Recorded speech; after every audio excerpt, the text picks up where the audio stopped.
meeting to order. It is 6 o'clock.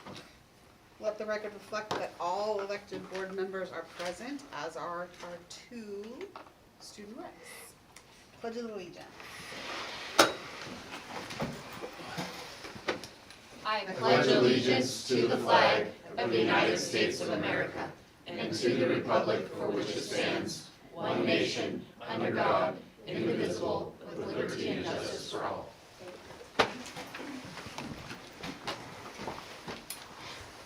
Alright, I know we had changes to the agenda. One of them is the student achievement. We're not doing that tonight, correct? So, yeah, take that off. They're sick. And I don't know if that also impacts number 4 potential. Can I get a motion to approve the revised agenda? I motion to approve the revised agenda. All in favor? Aye. Opposed? All right, moving on. So no student achievement. We were going to do one tonight that was missed last time, but they're not able to be here because everyone is sick everywhere. So we will do that next meeting. We had no questions from last time that needed to be addressed, so we have public comment. If you'd like to speak, we have a sign-up sheet. Everyone hopefully signed up. Total time allowed is 30 minutes. Each speaker a maximum of 3 minutes. Public comment period is the only time that the public is recognized to speak. It's not a time for dialogue between the board and the public, but rather an opportunity for the board to listen to individuals on educational issues, and board members are encouraged to listen attentively. The board chair or superintendent might ask a clarifying question or respond to a specific comment. If you have a specific question or issue that you would like the district to follow up on, please let us know and someone will contact you within 72 hours. And I have Carrie. You were first.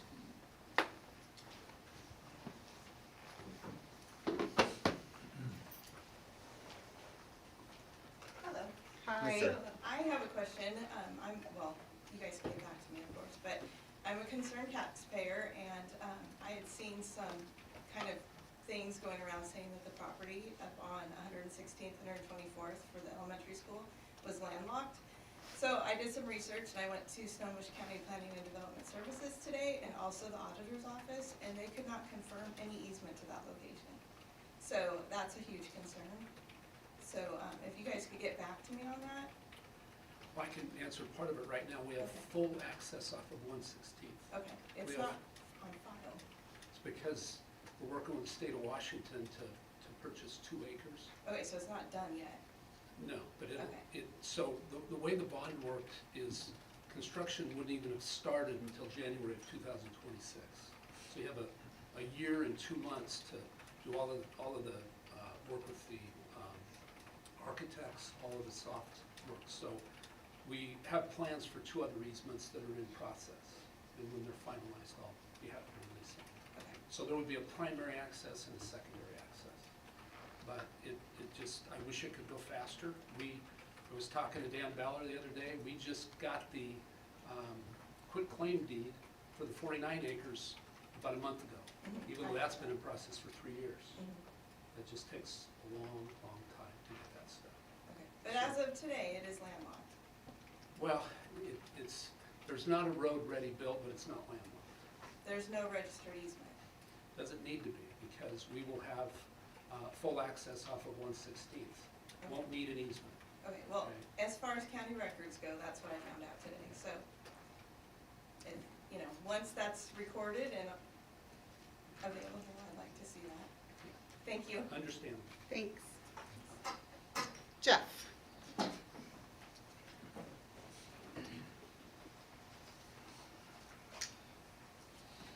Hey guys, I'm tired. I didn't bring any candy tonight, so my mouth is probably gonna dry out. But I'll start with some great news. I'm Jeff Estes, and I reside in Startup.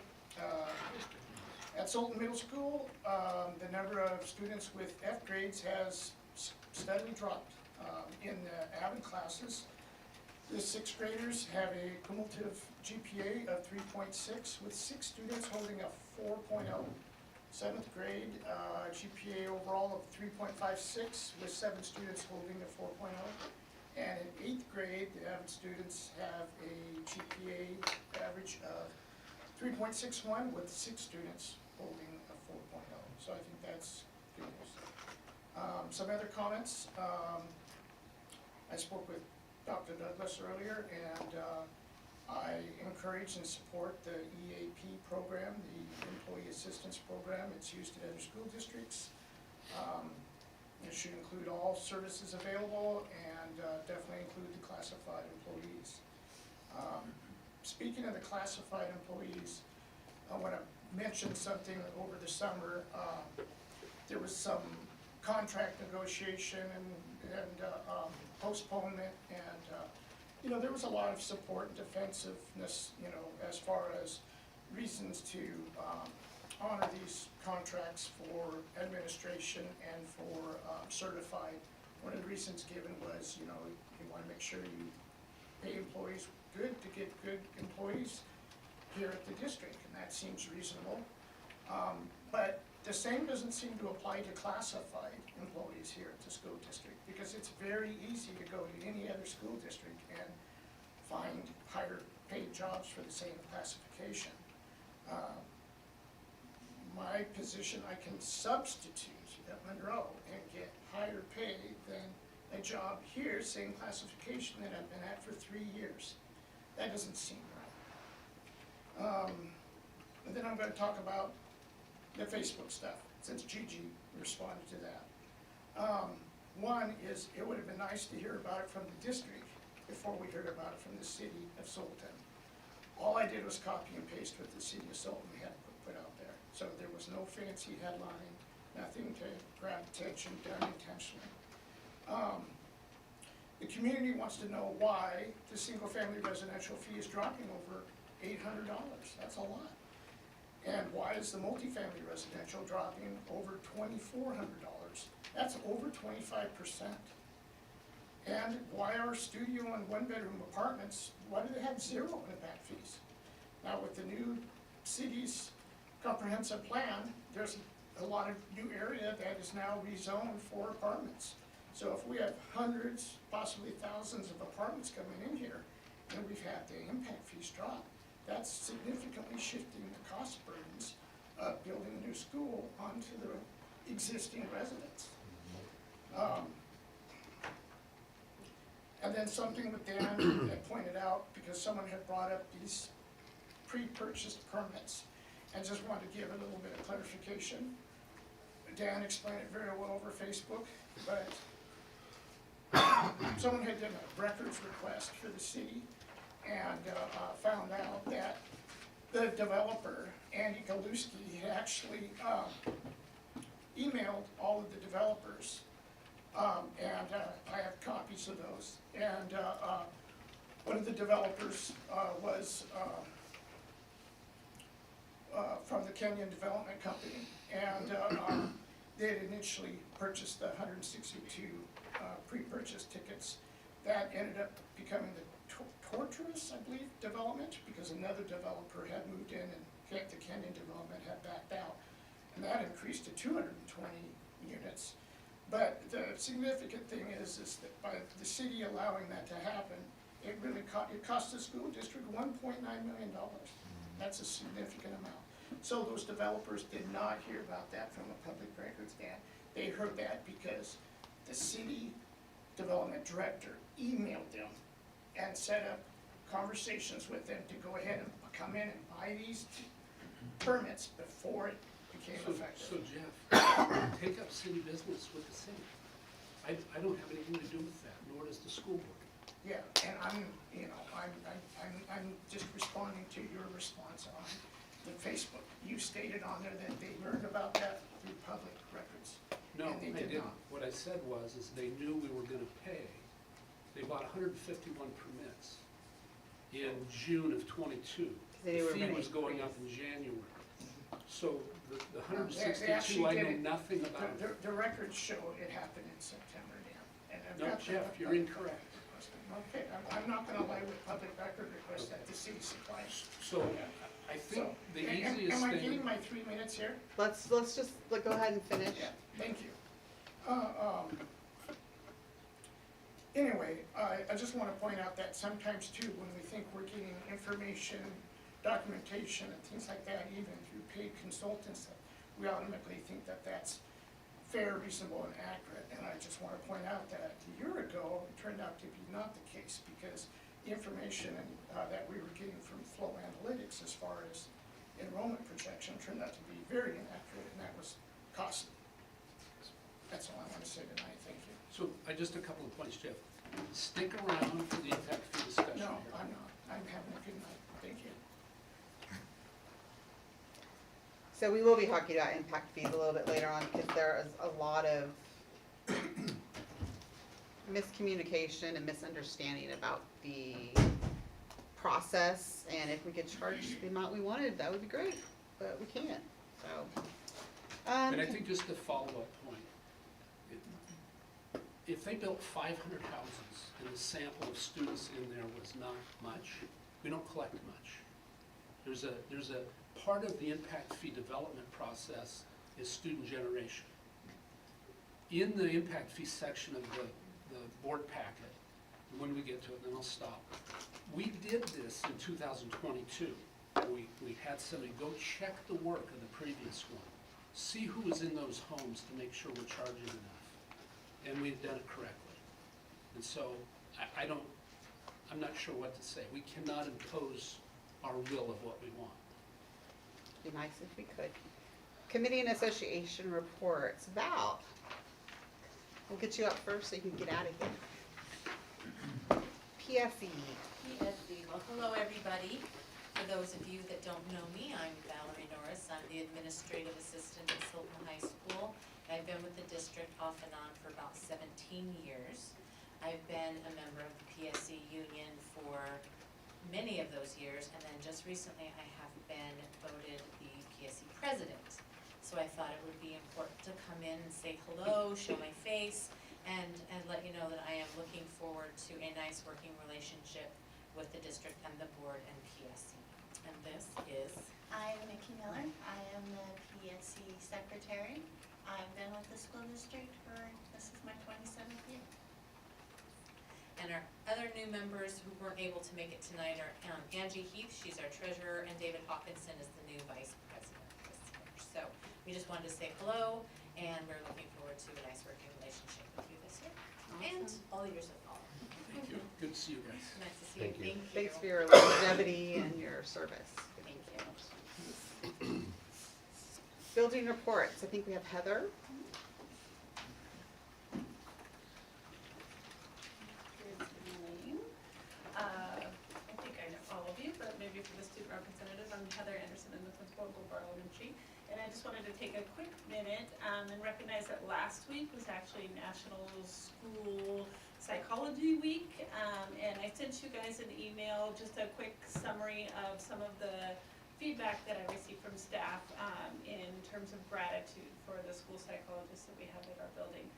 Georgina Brehoff, if you have not met her, has been with us for the last couple of years, and I would say that I did not know that a school psychologist could be so robustly involved in a school.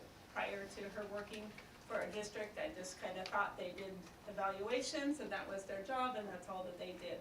And she is just so much more than that, and I think that you'll see in those in that email that the responses were not just from teachers, but from all walks. Our librarian, our SLP, resource room teachers, our counselor. And if you'll humor me for just a quick second, I'll just scroll down to the last one. And this is from our resource room teacher, who is a new teacher in our district as well. So Gina is a bright spot in my workday. I love getting to see and talk to her when she is here. She is funny, kind, caring, and passionate. One thing I really respect about her is her commitment to the students at the school. She does screenings, she designs interventions, she leads classes for staff. She has lunch with students, she contacts homes, and I'll even add, she visits homes. She gives families information on resources. Because of her, I host a lunch club that has been successful and enjoyable so far. All of these tasks that she does are to better the lives of our students. It's so clear when talking to her that that's where her heart lies, and what she's thinking of. It's inspiring to see how hard she works and how hard she advocates for students. I'm learning from her every day through watching her and from her advice and mentorship. She's always answering my questions, recommending books and podcasts to me, and being an open ear to listen to my concerns and thoughts. I'm so thankful that we have her here supporting our kids and us. So for the other school psychologists, I'm sure the other admin and staff would speak just as highly, but I just wanted to take a moment and recognize her and say thank you for the good hire. So we appreciate Heather. Thank you, Heather, Thank you, Heather. appreciate it. Student voice, Cameron, you're up. Hi, I'm Cameron Skeeth. I'm a senior at Sultan High School. I'm Isabella Webb. I'm a junior at Sultan High School. She's our new rep, so I'm going to take kind of the reins on this one to kind of share how things work. But here we go. So, things I get to talk about. I'm going to start with sports at the high school. So, exciting news. Volleyball made it to state this year after not making it for 46 years. We have not gone to state since 1978. So it was really exciting being able to kind of head to that dome, the Sun Dome in Yakima. That was a really great experience there for us ladies, so big news there. Our football team, they ended their season with a playoff game, which we have not had a playoff game in a very long time for football. Girls soccer also ended their season with a playoff game, which another group of girls that we have not had a playoff game for girls soccer in a very long time. So it was good to see those games kind of happen for both those teams. Sadly, it ended with a loss, but being able to have that game in the end was a great thing there. So thank you, Mr. Hill, for helping make that happen. Today, winter sports started. So boys basketball, girls basketball, and wrestling started. Also competition cheers. Officially, the officials started today. So all our winter sports are kicking off right now with their first practice. Heading off into some RSB things. So at Sultan High School, we have a Turk of the Month and a Staff of the Month. The Turk of the Month has kind of been going on for a couple of years, where the students get to vote on their peers of who they kind of feel like has been really being that Be Think Live Blue motto at Sultan High School. And this month for October, last month for October was Willow Lee. And then for the Staff of the Month, that is new this year. Us students really felt it was important to kind of show that we appreciate our staff at Sultan High School, and we wanted to kind of be able to vote and say, hey, thank you, kind of a shout out to our staffer. We really appreciate you. And for the month of October, it was Miss Benoit, our Spanish teacher. And that's what I have for now. That's it. Thank you. Thank you, Cameron. Appreciate it. All right, so we have no steering committee. We'll do that next time. And did you say Mike was ill? Mike Mearns, Okay. Dr. Paul Douglas, it skips to you. Good evening, directors. Good Hey, Paul. evening. You're welcome to the hire, Heather. We have 3 fantastic sites, and the one she just described is one that we stole from a contractor and became our own employee, which is what we try to do, and don't let that get out, but that is our intention, that we work for the district, be part of our community. So tonight, I'm going to talk to you a little bit about SSAs. I know this is some late information we got, but it's kind of timely. And our SSA stands for Student Support Advocates. And we have 3 of them in our school district. We've added a 3rd one about 2 years ago. So we have one at the high school, that's Bethany Connell, and then we have Elizabeth Edmonds at middle school, and then Mariana Medina serves both elementary schools. So, and some of their roles is to really address the high needs students, so those students that need resources, the families that need resources. They connect them to those resources. They provide some mental health counseling, and counseling not in the sense of actually the therapeutic end, but somebody that students can talk to, listen to, and then steer them in the direction which they can get some more support. So they're pretty active this time of the year. We have a lot of families in needs. I think last time I talked to you 2 weeks ago, we had 29 students that identified as homeless. We're up to 35, so it just keeps increasing. I don't expect it to decrease. I saw Mariana today with the whole, what's that, the Explorer, what's that big one, the Explorer? The Tahoe. Tahoe. It was full all the way up with items to take out to a couple families that were in desperate need living in a RV, 2 families living in an RV. So kind of gives you an example of some of the work that they do, some of the needs that we see out there. The needs continue to increase, especially this time of year as we move into the holidays. Lots of supports out there during the holidays. I think a lot of you will hear the giving trees available. Coastal right now is donating Christmas trees and some other items for the holidays. The tough thing is when the holidays are over, so does the resources kind of dry up at that time. So it's an all-year issue. All year students need these supports.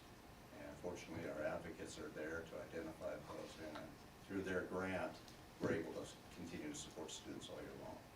So, and today I just found out that we have some extra dollars in our sales tax fund that I can use with the SSAs to replenish all our pantries, our student pantries at all of the schools. So that means clothing, hygiene products and things like that.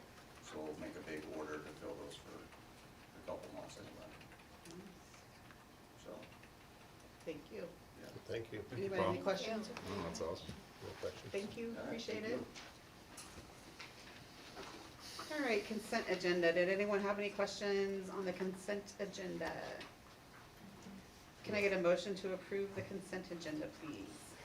Motion to approve the consent agenda? All in favor? Aye. Opposed? All right.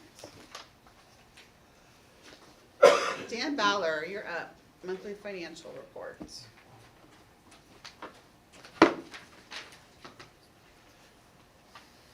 Evening, directors.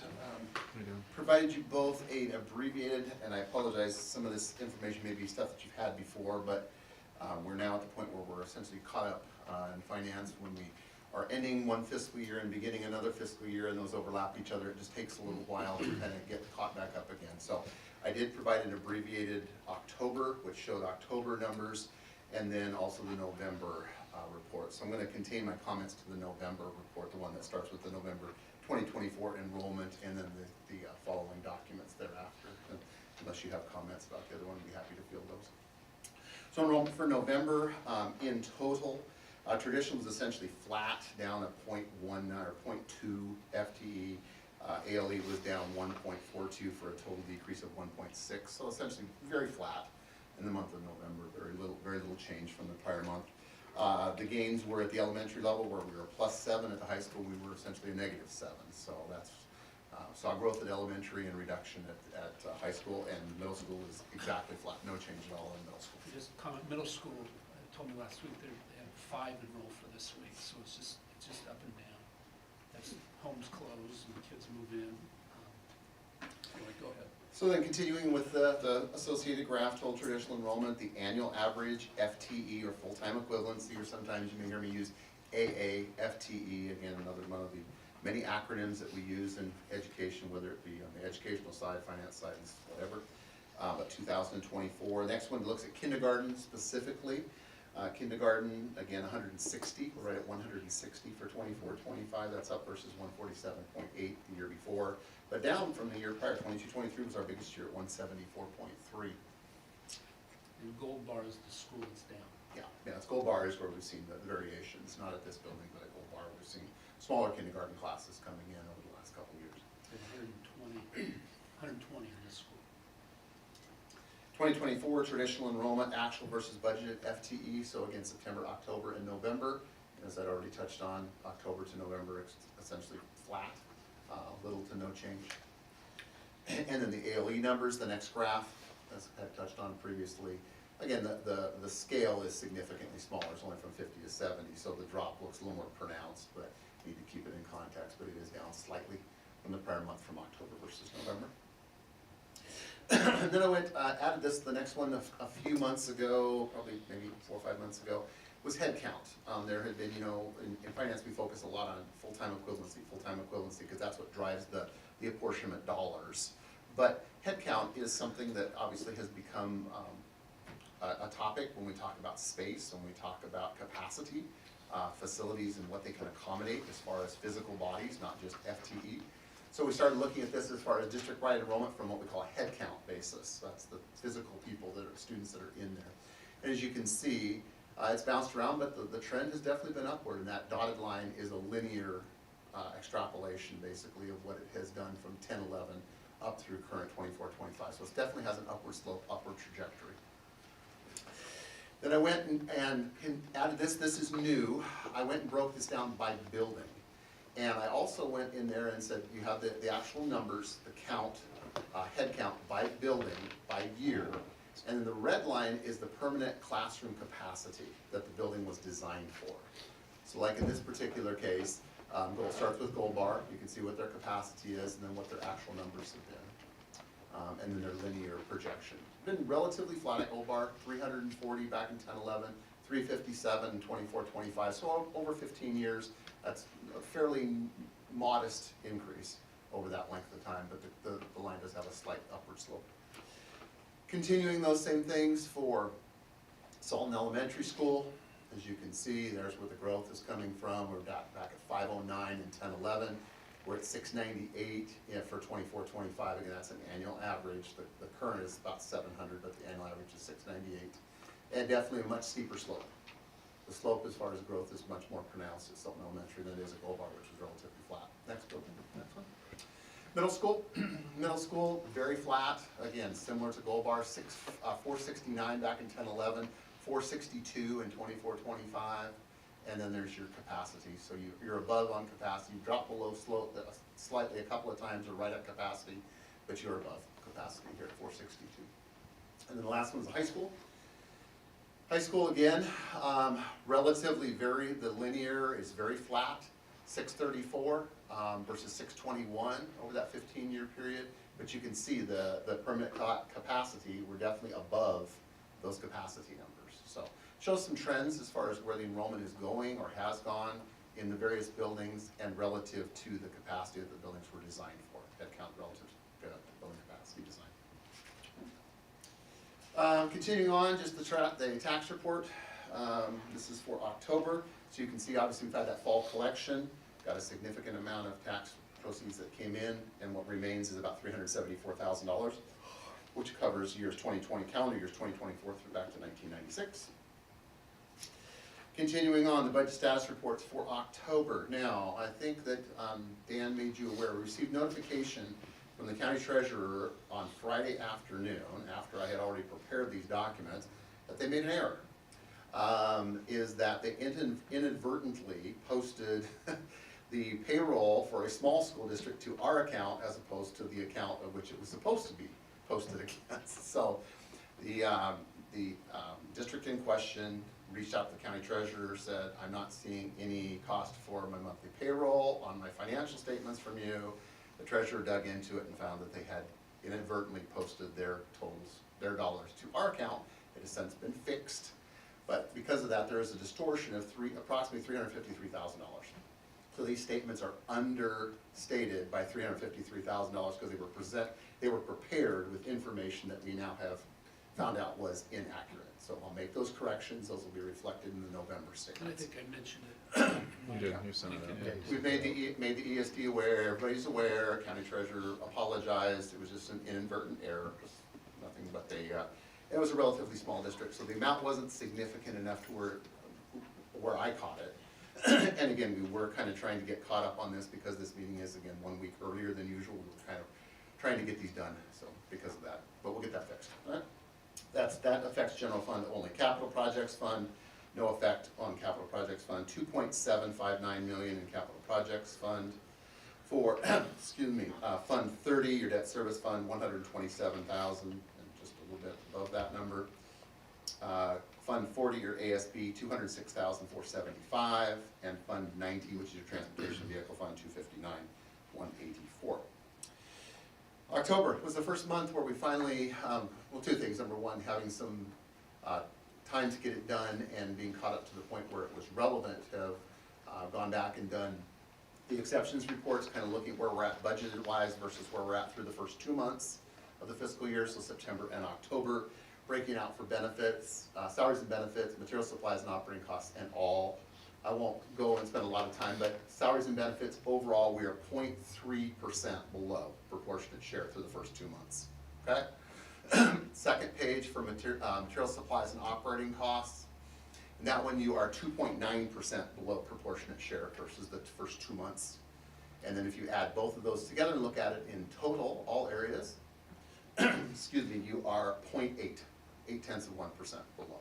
Okay, so, again, relatively early, but we'll continue to update those on a monthly basis and provide those in the packet to you.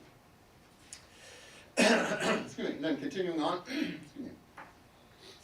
Here is, again, the September and October numbers. As we said, the October number is incorrect, so that will be fixed this next period. And then have not had time to make projections for November through August, but we'll work on that. So those are set up as to be determined. So still a little early, but I wanted to get that out to you so that you have that, just make my report complete. And then as far as 23-24, I know that I had given you the preliminary F-196 at the last. The F-196 has now been finished. It did not change appreciably from what had been presented to you previously. On the last graph, Kayla, the next one. The final number that we ended with was $1,979,363, which equates to 5%. Okay, so that is the final approved number. It went through 2 reviews by the ESD and has been signed and certified and is now done for the year. So we're done with 23-24. We're now obviously moving already 2.5 months into 24-25. That's my report. Questions, Michael? No, thank you, Dan. All right, Thank thank you, you. Dan. Thank you. I do have a question before you Oh, totally walk yes. away. So with our ASB budget this whole high school, I noticed we haven't been getting our budgets within that 2-week period that you did tell us you would give to us this year. I'm curious if there's a reason why that's not happening. Okay, Please. the October one was delivered on the 15th. It was last Friday. I did deliver it out on Friday. I've had a couple of just basic questions. So we're now on the point where we can hit that 15th of the month consistently. Okay. Yeah, I do apologize. Like I said, it's September, October. You're essentially trying to finish your old year and do your new year, so you're doing kind of twice the amount of work, and things just got a little bit behind. So we're caught up now, and we'll stay caught up. Can I make a comment? It's not a question. I like the new graphs that you added for each school with the average annual head count. Thank you. Yeah, I thought I want to, as I start a new year, I like to think of a way that I can make the report meaningful and different, to where it's just not the same over and over and over, and try to change it up a little bit. So thank you, I appreciate that. Thank you. All right, thank you very much. You're welcome. Thank you, Dan. All right, so last meeting, we approved our new student rep, and we decided to make it more official, so we are doing oath of office for both of our student reps. Dan will take care of that. Yes, so Ladies, congratulations. We'll start with Cameron Skeeth, who will be kind of she's going into been her second here, year. but we're, So this is come the on, you gotta come up time here. where You have to get up. Time for a blood oath. we'll do it according to RCW 28A.343.360, which is the same as what a regular board member will do. And so I'll ask that you raise your right hand and repeat after me. I, Cameron Skeeth, I, Cameron Skeeth, do solemnly swear or affirm that I will support the Constitution of the United States. wait, what? Sorry, what? That We all stumbled. I'll tell you what, thank you. sorry about that. I have an unfair advantage, I have it in my hand. Okay. I, Cameron Skeeth, do solemnly swear or affirm that I will support the Constitution of the United States and school district. Here, I'll read then you follow. Sorry. It's okay. You're doing great. You're a guinea pig, so. And the Constitution of the State of Washington, And the Constitution of State of Washington. and will faithfully discharge the duties of the office of Sultan School District Number 311, And will faithfully discharge the duties of office of Sultan District Number 311. District Director position, student representative, according to the best of my ability. Director District / Position Student Rep according to the best of my ability. Subscribed and sworn to this before me this 18th day of November 2024. Subscribed and sworn to or affirmed before me this 18th day of November 2024. Congratulations. You're official. Good job. Isabella, here you go. Yeah. Well, here, we have to do it, you guys have to do it too. Get the paper. So I will give you yours, and so we'll just follow that process, and I apologize in advance if I was going too fast. So, second oath of office, you are swearing in for your first year, so welcome. Raise your right hand. I, Isabella Webb, I, Isabella Webb, do solemnly swear or affirm that I will support the Constitution of the United States do solemnly swear or affirm that I will support the Constitution of the United States and the Constitution of the State of Washington, and will faithfully discharge the duties of the office of the Sultan School District Number 311 and the Constitution of the State of Washington, and will faithfully discharge the duties of the office of Sultan. Did you do that part already? Yes. Sultan School District Number 311, District Director position student representative according to the best of my ability. Director District Position, Student Representative, according to the best of my ability. Subscribed and sworn to or affirmed before me this 18th day of November 2024. Subscribed and sworn to or affirmed before me this 18th day of November 2024. Congratulations. Thank you. It is a mouthful. Congratulations. Huh?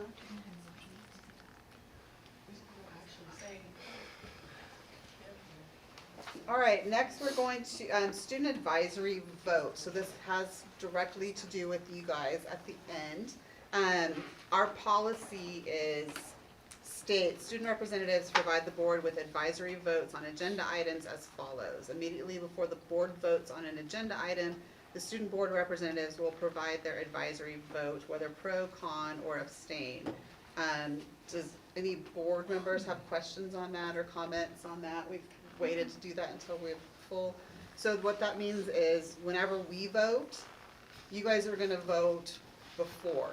So it doesn't count, but it lets us know what, if you guys are for or against. And if you don't wanna vote, just say abstain.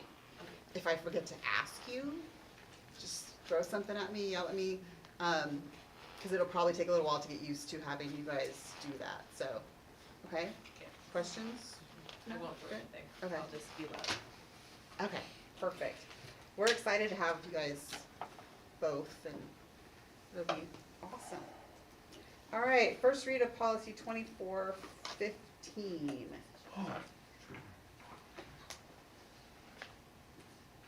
And that is, you're by yourself then? I am by myself. So, thanks for having me again. 2415 is the performance-based pathway. We gave you the information last month during Mike's time on the agenda, and I'm just here to answer any questions about the pathway, what it is, before you guys take that for your first read. So the policy that we have, the WASDA one, that's basically what you guys want to use? Yes. Did you guys have questions on this? Girls, Marianne? I'm just staring at my copy of Board Docs, wondering why it says first read of policy 2145. Refresh your screen. It says 24. Michael, questions? Nope. Is it 2415? Yeah. Yeah, that's what it said too. Did you refresh? Yeah, it just kicked me out. We'll let her pull that up and see if she has any questions. I don't think the rest of us have any It's still first read questions. of Yeah, policy 2415. yeah. I'm thinking it just needs to be refreshed.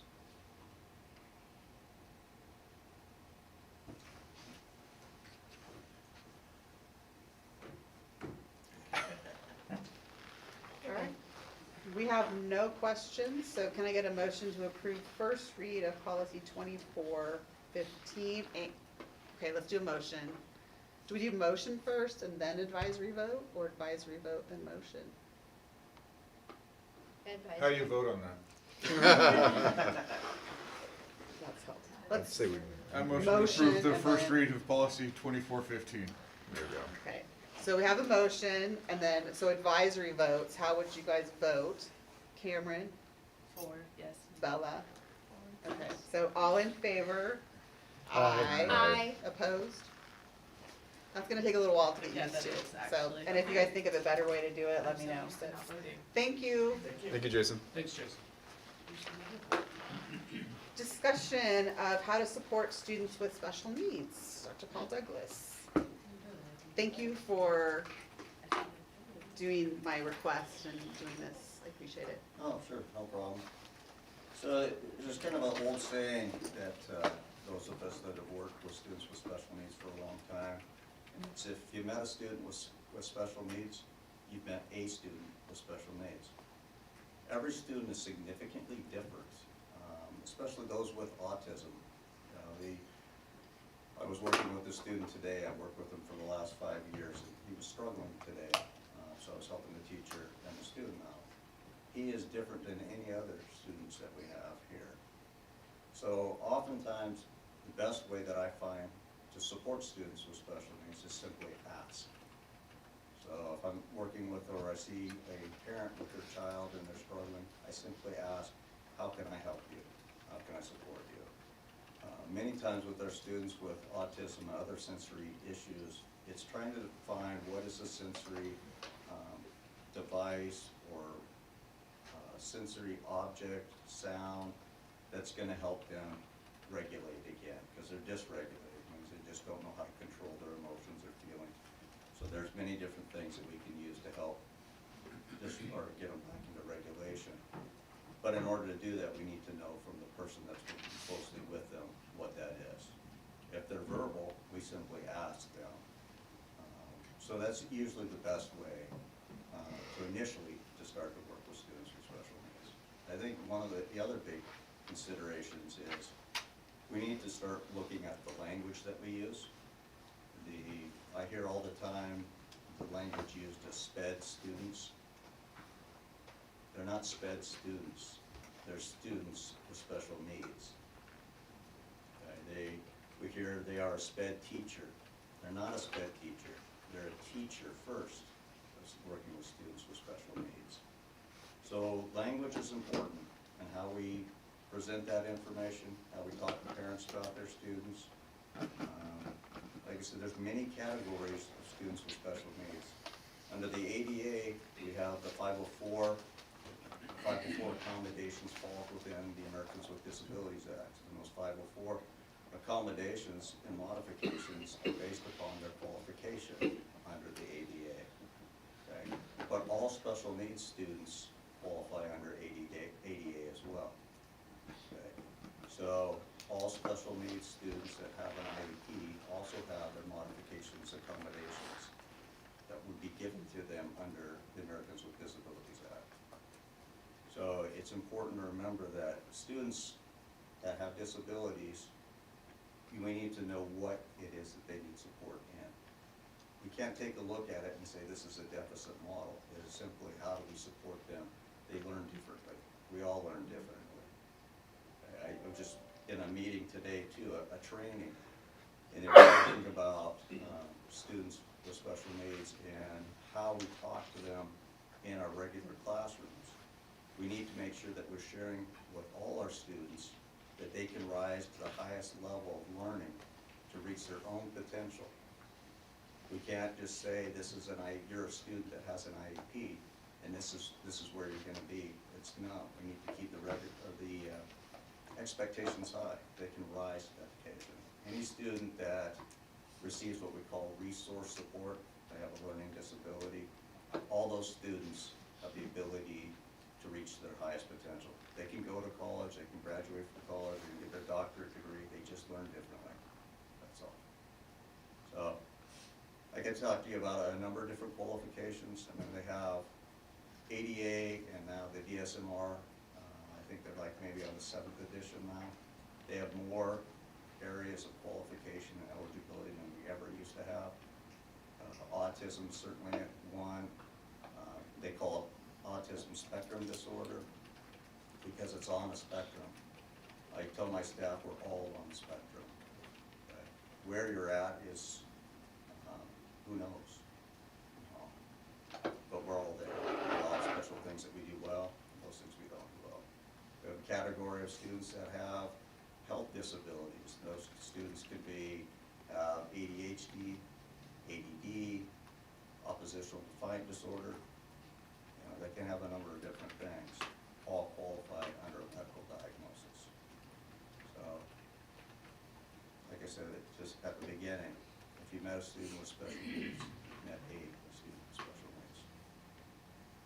Is there any questions that I can answer for you? Girls? Marianne? Mike? No. Isaac? Michael? No, I appreciate you talking to us about it. I would say the one thing at a board meeting that might be beneficial for students that come in that have sensory issues. This room is set up a little bit better than others because you can turn off the back lights. Lights often are a sensory activating situation. The other is to have, and we can help get some of these things, it's like wiggle seats and some kinesthetics, things that they can use in their hands to kind of offset the regulation. So those are some things that I'll put together a bin and we can start bringing to the board meeting because we have parents coming that have students that have some special needs. And a couple of things that Kayla and I and Dan had talked about and put into place are moving student achievement to the very front. So if parents are here with students that have special needs, we can get them done and out of here so they don't have to wait. Or if they've been children, just so they can. Yeah. And then when we're in the new building, it'll be nice and we'll have some signage, so if they have an issue, they can step out and see through the glass still, so you know kind of when to come back in.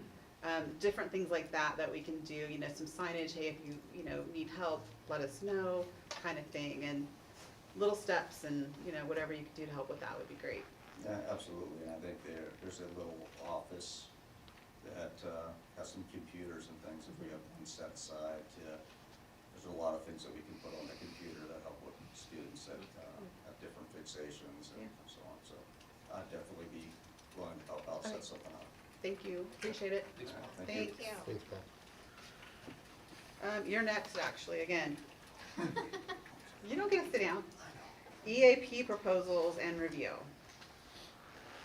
Okay, so last time you asked me to come back with the proposal that I was in favor of, so I've given you that proposal. Like I said, this one is local, the other one also is a good company, they're just across the United States. So, and most of their stuff will be in virtual, where this one will be in person. I did talk to the salesperson, and the rate is $1.40 per employee, regardless of the size that we have. I gave you at a cost amount of about 300 employees, which we're closer if we include subs and things like that. So that's about $5,040 for that amount. It is not included in this year's budget, but I would make, which I can't do, but I would motion for it to carry over next year. I think this is a great program. It allows our employees to actually contact somebody when they have a need 24/7, and at least connect that person to resources. I think sometimes that when somebody's in distress, they just don't know what to do, they don't know where to turn. But if they have this card in their wallet and they can look at it and say, I can call these people, I have 3 visits per situation, at least puts them in contact with somebody that can help them and get them the resources they need. So, and it's for all employees, regardless of what your classification is, whether you're certified, classified, whatever. It's for all Board member. employees. Yeah. I think most large companies have these programs, and I think they're great. Do you guys have questions, ladies? Marianne? Yes, I have a question. Were you able to make contact with the union I did. heads? I talked to PSC and I talked to our teachers union, and both are in favor. Perfect, thank you. Mike? So are you saying not to have it activated this year? No, I'm saying, let's activate, it's not in the budget this year. Okay. I'm saying in the future, let's have Budget it. for it. Yeah, we'll have a budget for, absolutely. Yeah. Isaac? No, I'm good. Michael? All right, can I get a motion to approve the EAP proposal? I make a motion to approve the EAP proposal by Mr. Dr. Paul. Ladies, advisory vote? Yes. All in favor? Aye. Opposed? All right, you're good to go. All right, thank you, Drew. Thank you, I Paul. think you're done. Nothing else on here, I don't think. Charlie, you're next. Discussion and presentation of district-wide HVAC. So Caleb has a PowerPoint that has some of the highlights. And a lot of this will be open discussion, so if you have questions or comments along the way, just blurt them out. You can go to the next, there you go. So with heating and cooling, we have heating and cooling in our portables only. Heating only in our brick and mortar, and a few of the portables, the older ones. The brick and mortar is the main buildings. The next slide, please. So in the brick and mortar, we have a couple different kinds of heating units. AHUs are air handling units, and those are the units that are typically in attics or on top of the building. Those units typically are for larger spaces. For instance, this room here has an air handler in the ceiling space above the drop-down ceiling. Smaller spaces have unit ventilators. So at this campus, all of the classrooms have a unit ventilator, which is a unit that is on the floor that heats the room. And those are not as efficient because they are right to the outside, and it doesn't reuse the air as well as the air handling unit. Central control systems, we call it HAL. It was named that way before me, but it's a system that it is where we control what each of the spaces' temperatures are. We have a district number that we keep between 68 and 76 degrees. Teachers, if they are colder or hotter, they can have a change based on a work order through us, and then we raise or lower within those parameters. Bigger school districts, Everett, Seattle, they use 68 to 78. 70 is a little warm in the spring and the fall, so we use 76.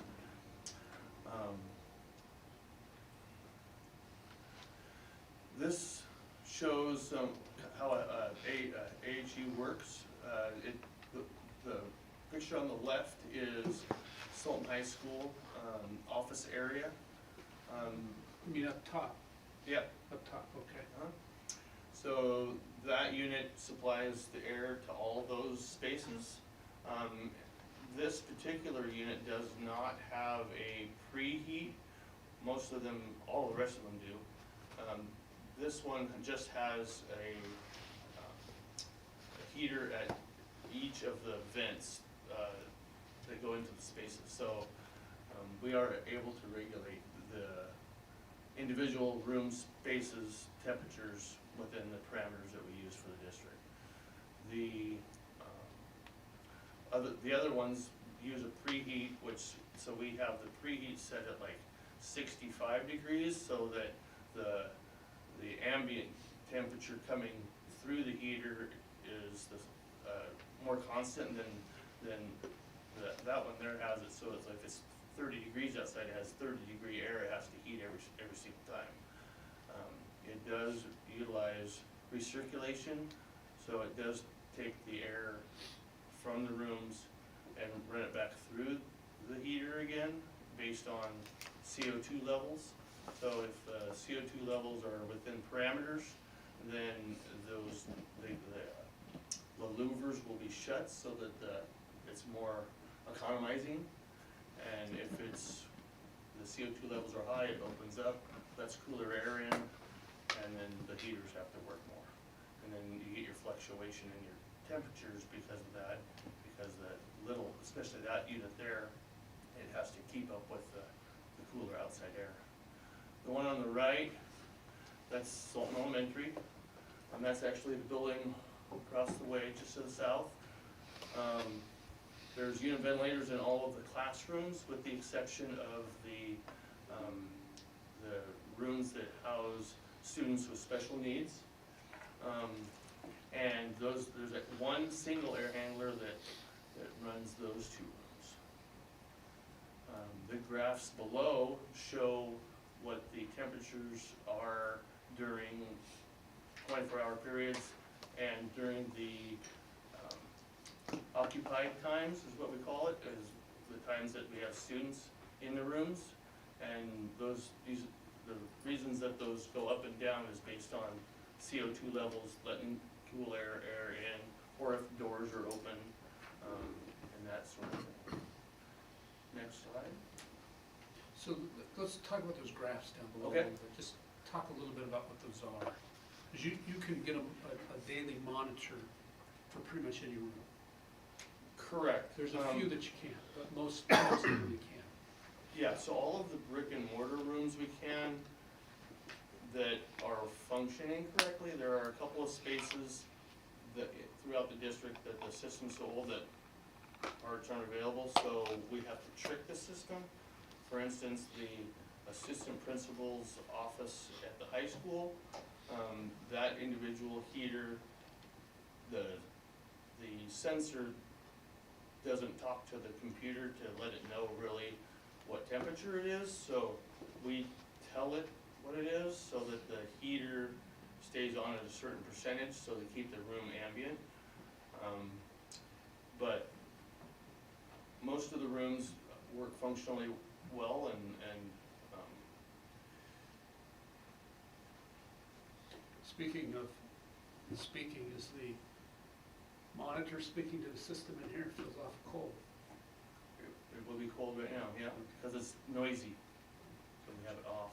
The new building, when you're there, we have that meeting room, the thermostat is unlocked, so depending on the size of the group, we can raise and lower the temperatures to what you would like it to be. So part of the whole reason of doing this is just to describe how it works, and, you know, part of what we want to create in every classroom is not to have such fluctuations, that learning and comfort for Yeah. everybody is good, but it's kind of, In- like, in everybody's got a report- slightly different desire. Yeah, in the portables, it's more challenging. The brains, the system isn't as robust, so the amount of change that we can do, or we have to change it every season, so that it takes the outside air as a comparison to the inside air, and it changes the formula, so that we, like in the springtime, when it's warm out in the days, but the mornings are cool, that room stays hot at night, so we have it set so it allows the cool air in the morning to cool the room down to a workable temperature. And then as the day, so then, and then only the heat works in the morning to keep it at within the 68 to 76. And then about 10 o'clock, the AC is allowed to come on, so as that temperature rises, then it is able to keep it within that, below that 76. But there are some older portables that only have heat, and those are more problematic. They're hard to keep cool in those times. And then we have 6 classrooms in portables that have, they're newer portables, but the Inslee had this, well, we had, the way that they came only had one heater for 2 rooms. Your wife's in one of them. her room stays warm while the other room does not. And it functionally is 2 thermostats controlling 1 heater, and so it doesn't work really well. And What's the purpose of that? it was supposed to save energy. It got changed by the time we bought the last one up here on the tennis court, because that one has 2 units, but, I had to go to one of those, the one next door, Summers, this morning to turn the heat on. That teacher has my cell phone number, she gets in and texts me right away, it's cold. So I come in and Can we, because those are ductless heat pump systems, right? it's a barred unit. Oh, is it? Yeah, so it has 1 barred unit, and the difference is, it has a baffle system that directs or redirects where the airflow goes, and it's not meant, that system's not meant to have that. And so it's an add-on that's supposed to work with it, but it doesn't always. It works really well in the spring, summer, and fall when it's warm, because when the system is in heat and cool, it seems to work fine. It's when it's in the cold months, when the heat's the only active part, that it gets confused. And so, for instance, the room next to Summers, I had to go there today and put it into emergency heat, which is basically running off of heat coils versus the heat pump. So Charlie, do you have rooms across the district that are consistently over 78 or under, or over 76 or under 68? Consistently? Consistently? Where they're always, are there certain rooms that are always too hot in the summer and too cold in the winter, and portables that are too hot? I would say that it would be more consistently warm on the warm days, and that's in the brick and mortar spaces. The building, its orientation to the sun and the afternoon plays a big part in it. So at Gold Bar, the west side of the north wing is always 4 or 5, 6 degrees warmer than the other side, the shady side. Same goes with the middle school. The long hallway, the south side is warmer than the courtyard side. And the air handler uses averages, so for instance, that hallway at the middle school has 2 air handlers. And it has 1 air handler for 4 rooms on the west end, and 1 air handler for the next 4 rooms, including the hallway. And it uses an average to determine whether it opens or closes the vents. Those portables how much power run to them? They're probably minimum power? For the For air all unit? no, just for the portables, how much extra power do they goes to them? Like, what's their breaker panel like? Is it very minimum? So it's 240, So they do 40 that. amp. Okay. Each one gets 40 Mhm. amps? So the other thing we can do is, there is some controls in most of the portables, there is control in there. We can look at what the pattern is. There's 2 slides from now has portable stuff on it. Okay. And we can pick any spot where, if there's question in it, I'll let you talk. So this next slide shows all of our portables throughout the district and what type of unit it has. If it has AC, I marked it. If it doesn't, it's not marked. If it has AC and the staff can control the temperature in the space, it's marked as well.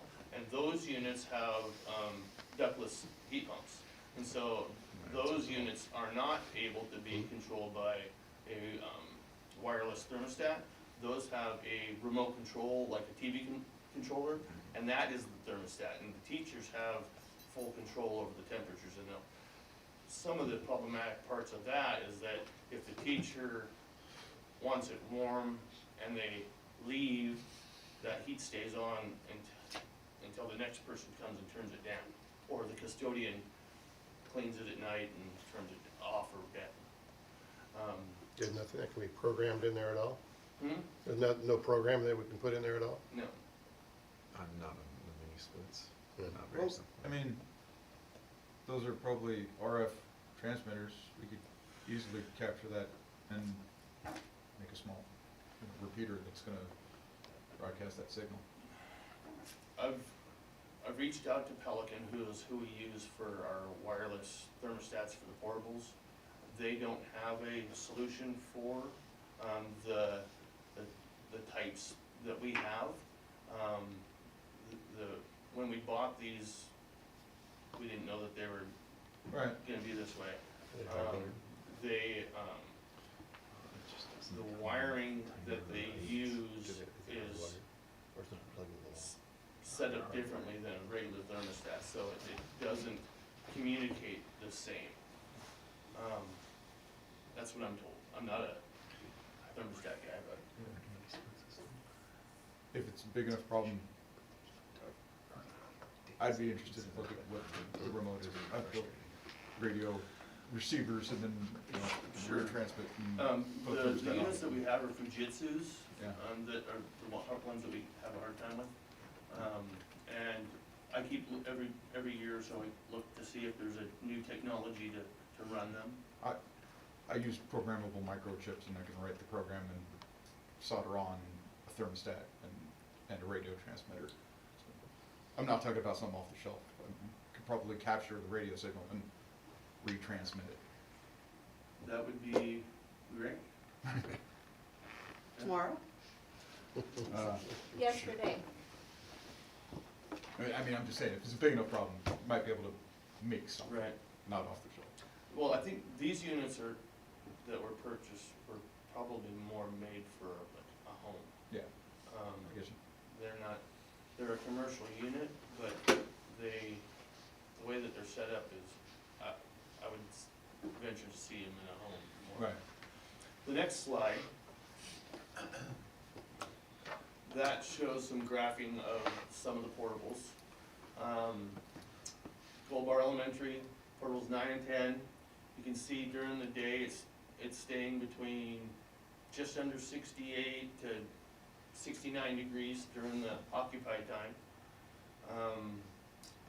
for both of those rooms. And that's even with the dampers opening for the CO2 level, although it doesn't reach a level where the dampers would be open all the way. Those two rooms have different use, so you'll see that the parts per million on the CO2 levels are set differently. One has, it has small group stuff, and the other one's a full classroom. So just on these slides, the heat setting's at 60 and the cooling's at 80? Thought it was 68 to 76. Yeah, because this is in the winter mode, so the cooling's set at 80 degrees. It's not gonna get 80 in there. Okay. It heats up a couple degrees and then it shuts down, it cools down, and it's still blowing air, circulating air. Then when it gets down to the low 68, then it kicks back on again. So the 64, that's the top number, what's that indicative of? That is the thermostat's set point, but That's pretty that's cool. if you didn't have a schedule for it to run on, and ours are run on the winter schedule right now. That's like the default system or setting. Correct. Yep. So if the program quit working, it would be at 64 degrees, which then we would be able to go and up that if the programming wasn't working Okay. So then manually. these numbers that you're showing are just the default numbers then? Is that correct? The 64 is the default, same with the 60. The red line on the upper part of the graphs, that is the set point, so the temperature shouldn't go below that. So the night setback, so the unoccupied time is 60 degrees, Okay. and during the occupied time is 68. And like I said, if a teacher is cold-blooded or whatever, we can raise that a couple degrees. The set temperature, right? Or the- Correct. Mhm. Like the main Caleb? problem is Dave the, Boone commented and said our heat pumps and the portables are IR, not RF. Okay, still doable. that's where it's most Okay, thank you. Next Ask slide. him. Isaac has a question. Oh, How hard would it be to, on those newer portables, because they came already set, would it, I was more asking about the power, if we were able to put a better mini split system in, would that make it easier, or would that just cost too much, or? it would, well, it would have a cost, obviously. Obviously. The solution that I'm working on is with Pelican, I can have, what I wanna do is I wanna take the baffle system out of it. I wanna put a Pelican thermostat in the home side, the north side for here, and the south side would just have a thermostat that reads what the temperature is, and then it would use a averaging between the two and heat both rooms to the same temperature. And the disadvantage is that they both, with, you had a warm-blooded or a cold-blooded teacher in We'd have opposite to deal with spaces, one, you'd have to find a medium for the two. That would be the least expensive solution, and that's the solution that I'm looking at. But maybe taking one of the rooms off and just putting a mini split in the second room might be the next cheapest. But the thing with mini splits that you kinda don't like is because that it's not on the thermostat. Correct. Well, there are systems That will. that you can, just the ones that we have Do not. currently don't. Alright, cool. National information, I think I spoke this at the beginning, but nationally, most school districts' heat settings are 68 to 78. We use 68 to 76. CO2 settings recommended between 800 and 1200 parts per million. CO2 level outside is 400.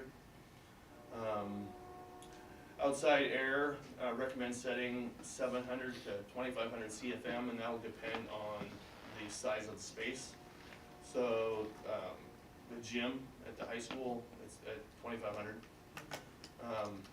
The larger spaces, like the gym and the commons at the high school, they have, their fans they change speeds based on need, so they can regulate themselves. The other ones in the district do not. All right, guys. So, there was another slide you were gonna kinda update on what are we doing to not run into the winter problems we had last winter. But before, I just wanna remind you, so if there's questions, go ahead and address So, we met with Dan and I, Valor and I met with the insurance company and talked through some items from last year's catastrophe. And the one thing that we're going to do, I'm not sold that it's the end all fix all, but we're gonna put heat tape on the end runs of the fire systems to keep them from freezing. The new buildings, if we were to build a new school, the wet system has a circulation pump in it. The new building that we're in has that.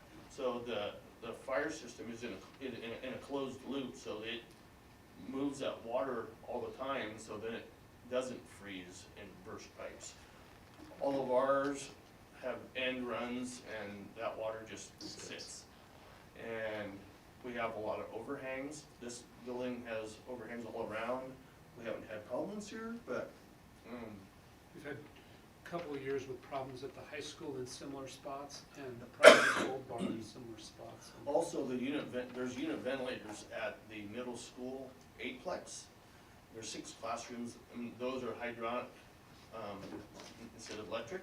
And so that coil of water is right by the vent opening to the outside. The wind can get right to it. So we've had freezing in 2 of those, and it burst and flooded the 8-plex.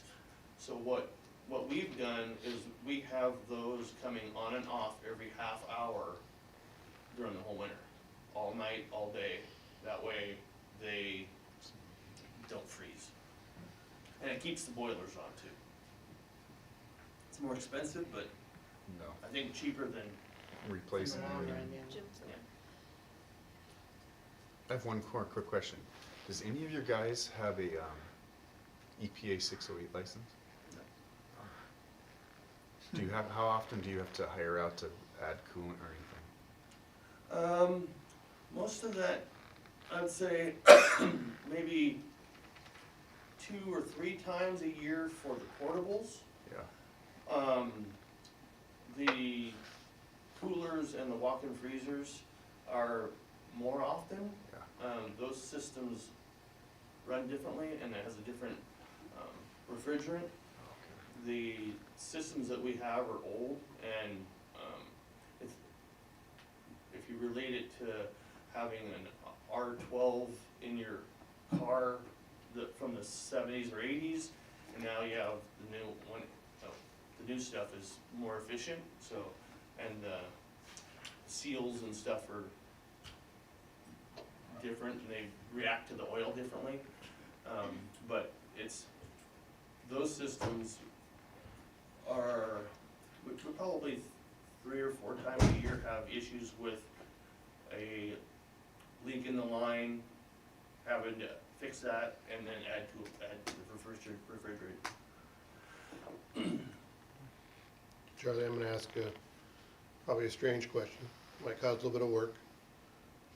What would it cost, or what would it take for you to go through and look at all of our facilities and say, wave your magic wand, this is what we want, to get it up to, not up to code, but up to standards? Something that was low maintenance, recirculation in our fire district, or not fire district, our fire extinguishers and sprinklers, heating systems, bring them up to, at least the 2000s. I know it would cost some money, but if we're not passing bonds right now, Right. let's see what those costs would actually be to bring up our schools up to what they should be. Because right now, we have classrooms that are too hot during the summer. Our students are not comfortable in there at all. Correct. I mean, we don't have the ability to actually cool those classrooms. Right. So what would it cost in each one of our facilities to bring that to what we're trying to do between that 68 and 70, or 76 degrees? And then also preventative maintenance within our systems, make sure we don't have pipe ruptures, things like that, to bring everything back up to what it should be. Like I said, I know it might cost a little bit of work, but if you can get all the quotes and kind of that magic wand, could you bring that back to us tomorrow? No. In a couple months? Or Yeah. how long would that take, I guess? That would be the question. It's a piece of digging. There are systems, like we have 2 schools that have hydronic systems, Gold Bar and the middle school. So they do have it where the water gets cooled so that when it goes, the air blows through it, it's like a radiator, it cools it. They're expensive, but I can look into it. This building and the high school are all electric, so it's more challenging, but I think. What type of system would it be best? And that's where I would like to go back and just bring some recommendations. And since Back we're to the not gonna board. be changing schools, let's get these things working. That's what I'm properly. saying, so I Right. mean, Bring us up to right the now, current let's, century. yeah, so let's see what the cost would be. Bring it back, at least then we can see what the number is. This will know and the public can know like what it What would it be, takes. yeah. Okay. Round numbers. Yeah. Yeah, doesn't have to be exact. To the I mean, penny. So not only we're talking heating and cooling, we're talking about the suppression systems and The ones that are high risk, yeah. Yes, Because the tape thing, I agree with Yeah, you, that that's is not not- a. that's a Band-Aid. Yep, that's a really weak Band-Aid. because one of them goes out, we know that they go out, you don't know Right. necessarily, and then you won't know until that pipe bursts. yeah, so like 2 years ago at Gold Bar, when that pipe burst, it was during the ice storm, Yeah. had no power. So the fire system couldn't alarm us to let us know that it was leaking. As soon as the power came on, we were notified. All my guys got up there through the ice storm and we were able to bail water out, but we already had 3 inches of water in the building, so. Yeah, we just don't want that anymore. Yeah. More questions for Charlie? To follow up would be an estimate on costs. Yeah, just to bring everything up to par. Yeah. And we know it's gonna be a large amount, but we gotta do something. Gives us a starting point to know what it would be, and then we can kind of go from there. Is that something that is like also added to the replacement schedule? So that we have a number to look at all the time? Yeah. I'm sure there's a few boilers that are, probably need a little bit of help still. A lot of things. Thank you for putting this together. We Kind of lets appreciate us know, and then we can let everybody else know, kind of, this is what we're dealing with, and. Yeah, if any of you would like to go with me and see how it works, and I can show you on my computer how it works, I'd be glad to show you how it works. It would be, crash course at least of that. I think this was helpful. Very. Thank you. Thank you for anything, just see how it Appreciate it, works. Charlie. Yeah. Thanks, All right. Charlie. Portables, that's you too. You and Dan. It's nice of Kayla to put it together there, so. So, thank you. Well, this campus has a double classroom portable that is very old. It only has a heater.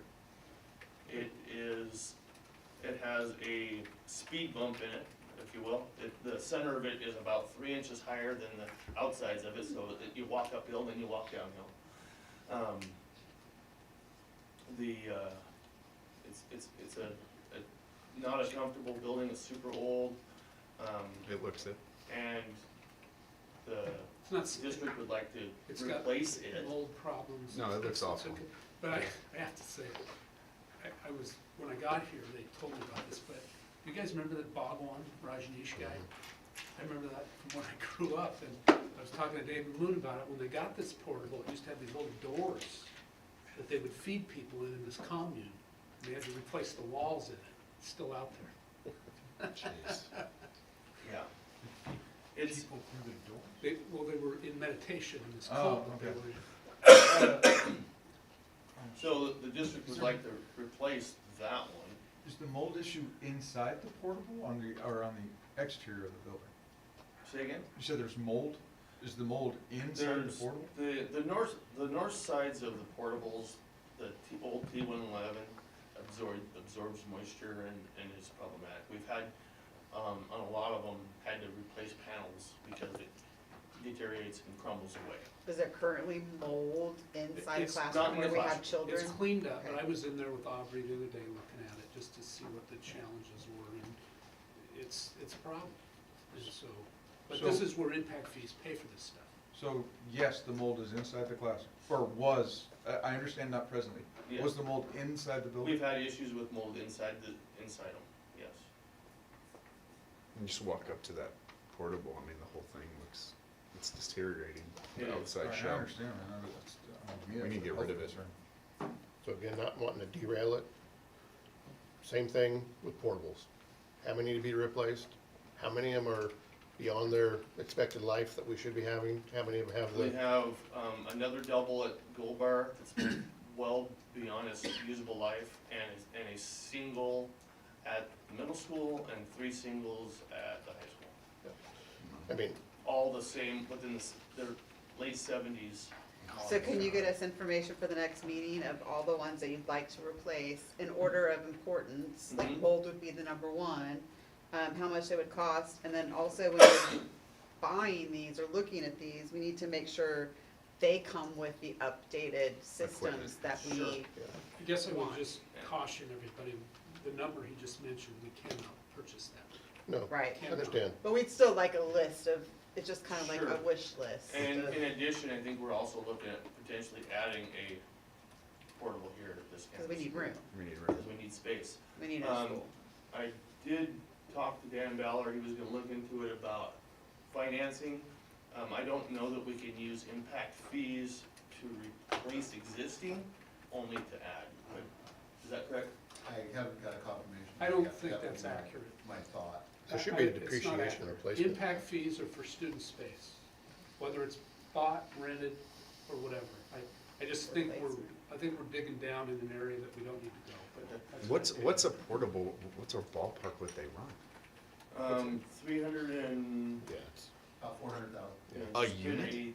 Yeah. Well, that includes They come That's- everything. That's They dirt come as a work, box power, and you have to Okay, pay for all. getting it set up, delivery, got it. everything. That's a house. Take it off. Hauling It is. permits, First class. electrical. So next, so we have no mold currently, correct? No. Not that I'm aware of. It's an ongoing problem, and so I got involved because we've been talking about it and trying to look at where we're at. We have worked with the Bellevue School District a little bit. Did you hear from them at all? I haven't heard back. They've closed a school or two, and they're closing, fairly new schools. Love the The, helicopter one here, but they have portables that might be available. those old units that only have the heaters, those systems don't have airflow like the newer ones. And so with that air not moving, you have more problematic in having the mold. Especially if you have old roofs and a small leak that doesn't necessarily, it's not visible to let us know that it's leaking. And you get that couple drips and that moisture and the no airflow, it breeds the mold. So next meeting you'll have some numbers for us and then we can, I will Decide. attempt to have numbers for the next meeting, maybe. For sure by the January. Is it Yeah. next Yeah, one's by January. December 9th? yeah. mhm. And then I would hope that if we ever find mold in a classroom, that we immediately get those children out of there. We have, Okay. the biggest case that we had was when the roof was leaking at the middle school in the band area. That was And so fun. we had to move them out of that space during that time. All right. Questions, anyone? So with the new portable that we're gonna need to add, are there more restrooms that we're gonna have to add? Yeah, I would say we would wanna add another portable restroom, for that. There's a portable 17 and 18, we would add 19 and 20 there as well, and it would be good to have a portable restroom for that 4 rooms as well. Are those heated? Those They- portable restrooms? Are heated to a point, Sure. they're not heated to be comfortable to stay in. I guess, But, yeah, yeah, I'm not expecting a sauna. I just Yeah. wonder if, yeah, they're. kids they're- go in there in the They're winter. heated so they don't freeze. Yeah, that's so above 40 is basically. Right, what it and is. so we Wow. also, on the water lines, they have a heat tape on the water Sure, lines. got it. Going Yeah, from the ground to the buildings, so, yeah, that's a cold toilet seat to sit on in the wintertime. Be nice to pass a bond so we can not have portable toilets anymore, so. So adding another, that'll be the third double toilet trailer. Correct. We need to go into And business. if we ever need to add at Gold Bar, we would wanna add one there too, because those kids are getting to be a distance from the bathrooms. Any other wonderful news for us, Charlie? I do have good news. We have a 4-day weekend coming up, next week, where we can all give thanks to our friends and family. There we go. Not quite what I was looking for, but Oh, thank okay. you. Well, Thank you, I Charlie. think, Charlie, since you're here, we got a $304,000 grant. We To replace all been lighting, approved high for school 304,000, buildings. we're Yes. working That's through, so I worked Get with the LEDs. PUD on, first of all, I'll rewind. So there's, the state is requiring buildings to be more efficient, saving energy.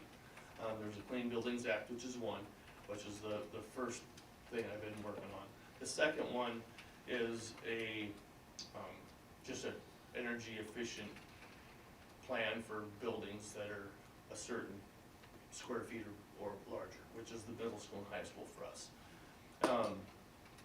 I was lucky to have one of the PUD guys is a go-getter, and he said, hey, would you mind if we applied for this grant and he did all the groundwork? And so this grant was through the Department of Commerce. We were approved for $304,000. During the next, this week and by the end of this week, we should know close to how that's gonna work. We will put a RFP out and get some quotes from companies, but essentially we'll replace all of the lighting indoors and outdoors at the high school and middle school, including the stadium lights. Stadium. So the stadium lights at both campuses still use metal halides. And the needle on the meter spins very fast when those are on. So we should have a good savings then as well. Huge savings. And this should be done by May. Close. The goal is to be done with the project by spring break. And then it's a reimbursement, so we pay, and then we submit what we paid to the DOC and for reimbursement. There is a potential of some additional money through the PUD it's called for incentive, for saving the money, the energy. And so there's potential of $2 per square foot savings. So if that comes through, that would be extra money to do, we can do more like the HVAC controls, that type of thing. Awesome. Upgrade some of the HVAC stuff. But we also have in our levy, for the summer of '26, to replace the controls for Gold Bar, middle school and the high school. This campus had the controls replaced last year. So that is basically it's the hardware between the hardware of the machine, and it talks to the software to me. So it upgraded that so that we have more control over how they operate and when they operate. Great. Thank you. We appreciate it. Thank you, Troy. Thanks, Charlie. It is cold. It is cold. I'm shivering. For professional development logistics, Dan. Just a quick comment on the matter. About 5 or 6 years ago, a board director suggested that the stipends that the board members could earn would go into an account, and at some point, school board would direct that money towards either a student initiative or project or professional development. And so I just want everybody to understand how the school board pays for training that they do, and it's paid for out of this account. And so by law, there's a statute in RCW that states that every board member can earn $50 per meeting.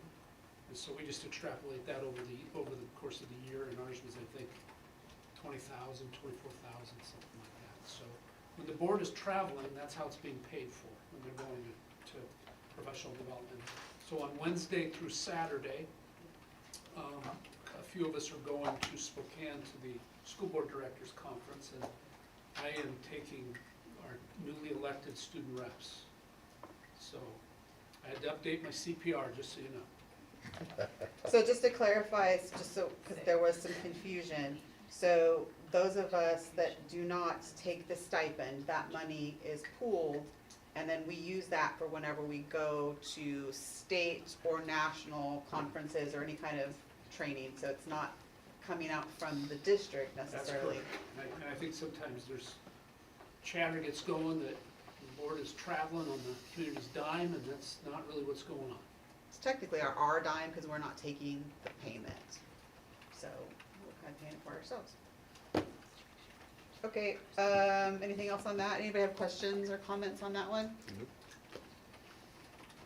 approval of student WASDA conference overnight travel. So like you just said, the ladies are coming with, so we need to approve their travel. Does anyone have questions on that?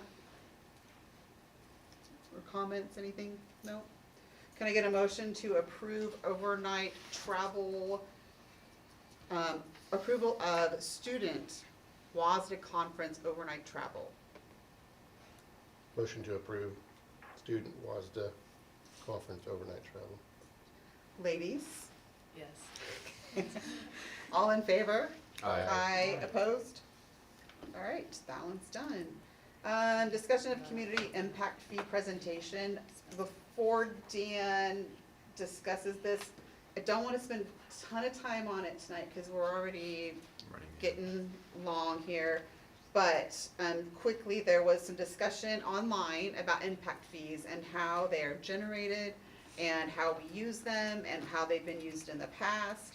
And my suggestion was we get the person that does this, Denise Stiffarm, who's an attorney, and her job is to calculate impact fees, and we get her to do a community Zoom presentation. We can gather questions from social media, gather questions from the community. We can ask questions at the time. And so all of these questions, we can actually have an expert answer them instead of us answering and then not believing us, so. And I just would say, you know, I credit Dan Ballard, we've got excellent records. And the thing that doesn't happen, unfortunately, is I can answer most, if not all, these questions, usually in a fairly quick amount of time, but sometimes we have to go over into archives and get it. But here's, go to the last Word document in this section. I put a number of documents online, just so that it reminded me how long we've been dealing with this issue. And so, Jeff had mentioned up here 3 questions. All you had to do is call me, and I would have answered them. And so those 3 questions are right there. Why did the single family one drop by $800?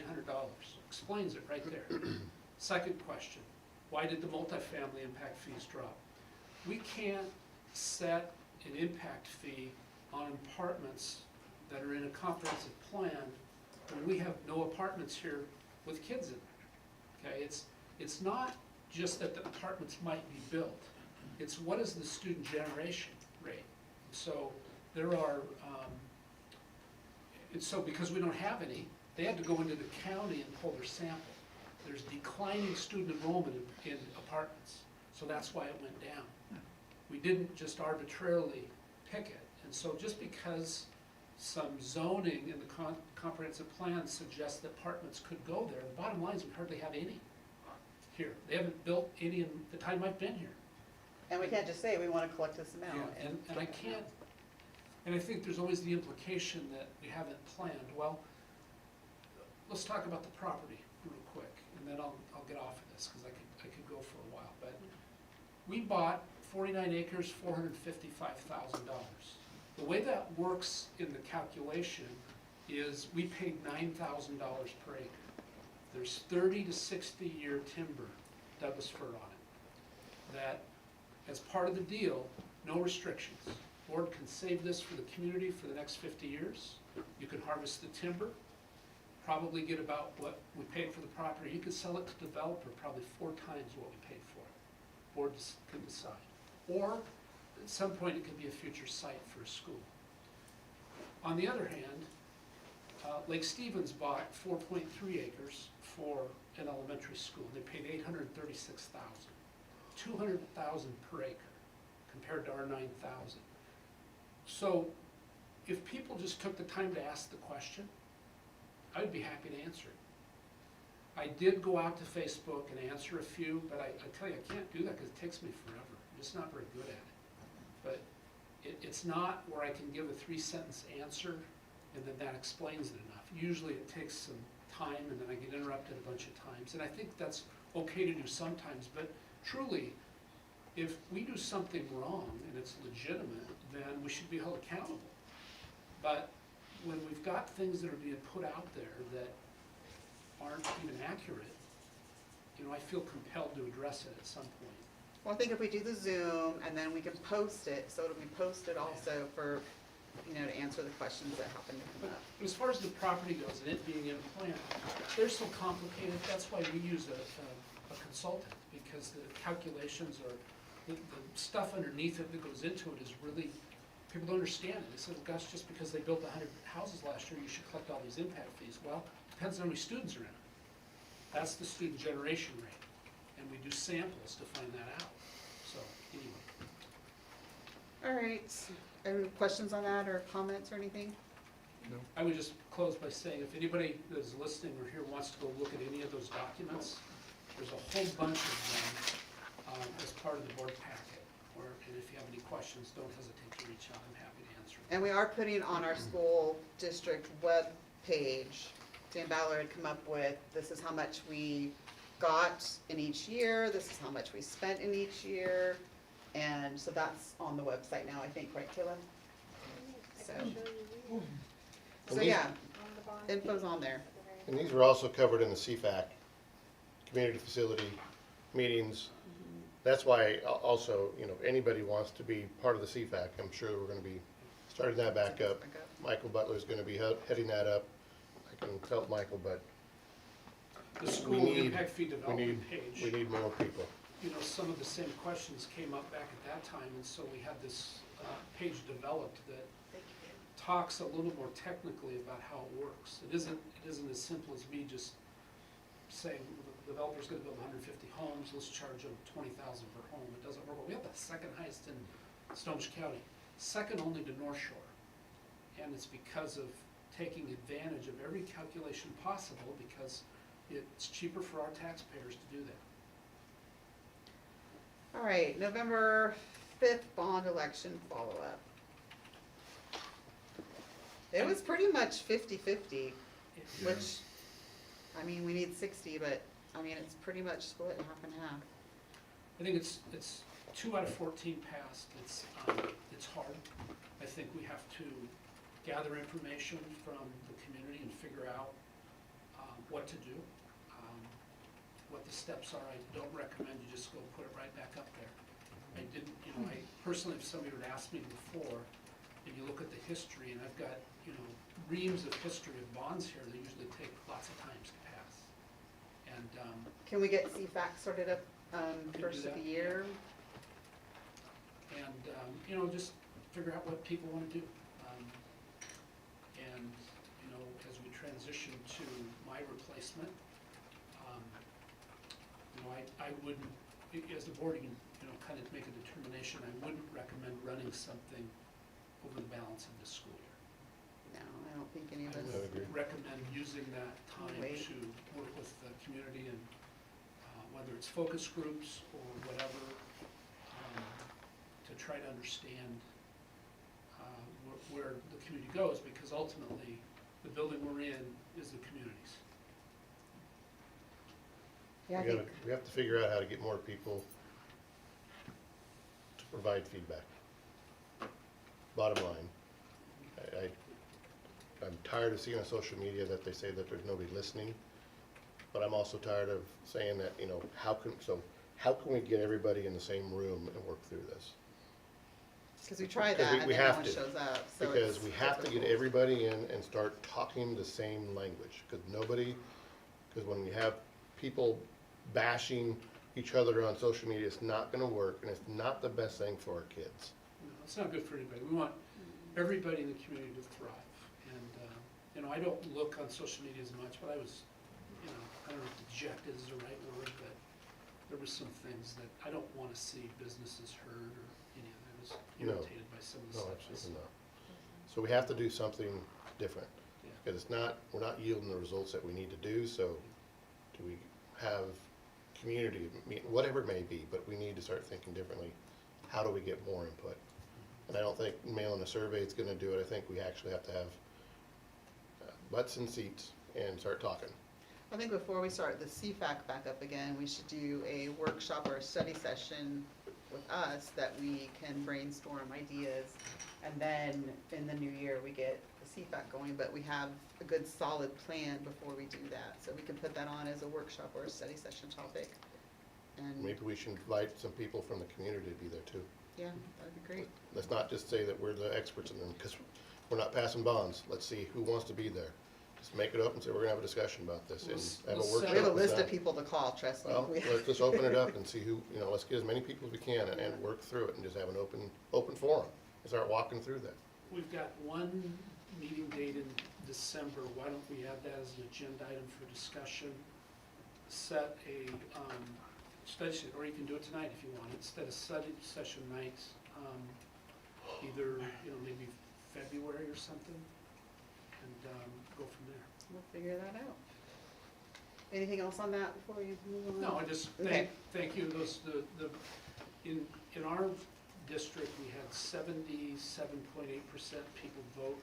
It was 80% in the presidential election in 2020, and it was about the same as this year in 2016, so.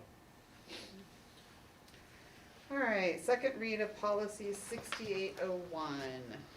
Did anyone have comments or questions? Student reps? Marianne? Mike? No. Isaac? No. Michael? No, ma'am. I do not either, so can I get a motion to approve second read of policy 6801? Motion to approve second read of policy 6801. Yes. Thank you. All in favor? Aye. Aye. Opposed? All right, passes. Second read of policy 2000. Questions or comments on that? Marianne? Mike? No. Isaac? No. Michael? No. Me, no. Can I get a motion to approve second read of policy 2000? A motion to approve the second read of policy 2000. In my head, I keep going, the year 2000, remember, was that Conan O'Brien something? You guys weren't even born yet, probably. You guys good with that? Yes. Okay. All in favor? Aye. Aye. Opposed? Okay, it passes. First read of policy 2125. So this one's a first read, and this is the sex health education. Questions or comments on this one? We'll start with Michael. No. Isaac? No. Mike? No. Marianne? I don't have any questions. Okay. Can I get a motion to approve first read of policy 2125? I make a motion to approve policy 2125. Student reps, your advisory vote? Yes. Yes. All in favor? Aye. Opposed? All right, passes. First read of policy 2022. Questions or comments on this one? Electronic resources. No, Marianne? No questions. Mike? No. Isaac? No. Michael? No. No for me. Can I get a motion to approve policy, first read of policy 2022? I make a motion to approve policy number 2022. Student rep advisory votes? Yes. All in favor? Aye. Opposed? All right, that one passes. We should give you that quick on everything. Policies for December are wellness and suicide prevention. Superintendent's report. Couple things. Charlie covered the grant, so let's just focus on the first one. As a follow-up to our retreat last Thursday, we took our 4 goals from the plan that we developed in 2019 and asked the board to dig down a little bit and come up with some thoughts on how to go from this point forward through the end of the year. And so this is kind of a picture. That's the gap I was talking about, Mike. We couldn't figure out how to get rid of it. Right. So this is what came up, and I had a couple of questions. KPIs, what is that? Key performance indicators. Key performance indicators. Okay. Sorry, No, probably that's okay. something from mine. Yeah, that's No. okay. Outside of healthcare in school, a lot of times that's pretty And that's standard. part of, I think, with the essential standards, kind of some of the same stuff. I just didn't know what that acronym was. I will take this, and I think, Marianne, I saw that you had sent something in. I don't think it's included in here. But I did include, you had given me some sticky notes on phonics. Yes. correct? Yes. So I made a sticky and put it in here, Okay. under the Thank early you. learning, so that we'll evaluate the phonics instructional program. And Dan, I put that one in yellow to the side because I didn't know if it fit underneath neatly under a bond. Yeah, I didn't know what goal, so I just kind of stuck it out there. maybe that's what this middle category is for. There you go. I know I had something for the bond too, but it's not on here now, but What was it? I don't remember now. I'll look it up, I got it on here somewhere. So, again, these were the 4 goals from the strategic plan. We just used an online platform where we could share one another, where after the retreat, board members did some, just sort of thinking about it, and came and put these sticky notes up to communicate with me as to things they want to see followed up on. And so what I will do is take this out and kind of put it into a plan and then bring back to you guys what that looks like.